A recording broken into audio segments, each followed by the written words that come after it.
Welcome to the Slop Farm. Enjoy the video. In this video, I will explain how to play Ninja Heroes Storm Battle.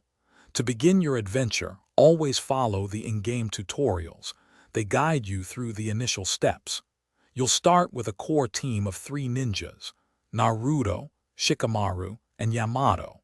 Make sure to complete your daily events and quests, as these are crucial for gaining valuable resources and experience. Remember to consistently level up your entire team and each ninja's individual skills to progress effectively. Combat in Ninja Heroes Storm Battle involves using your ninja's unique taijutsu and ninjutsu skills. Each ninja possesses up to 15 skills, which slowly regain every 5 minutes after use. It's important to strategically deploy offensive, defensive, and support abilities to gain an advantage. Always manage your chakra wisely, as it is absolutely vital for executing powerful jutsus and quick chakra dashes during intense battles.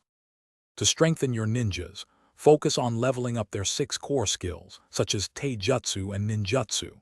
You also need to increase their border levels, progressing from green to blue, and eventually to red, which is the highest. Ninjas can achieve up to 5 stars, then further evolve through 5 moons and 5 suns. Breaking your ninjas into these moon and sun stages provides substantial increases to their health points, attack, and defense attributes. Building a strong team is crucial for success. Aim for a balanced lineup of 5 ninjas, carefully considering their unique roles and abilities. Don't hesitate to experiment with various ninja combinations to discover powerful synergies that suit your playstyle. Participate in the arena to challenge other players and earn valuable diamond rewards. Remember, you can also remove and re-equip Magatamas from your ninjas to optimize their damage output for specific battles, like world boss events. Thanks for watching. Consider subscribing if we helped you today.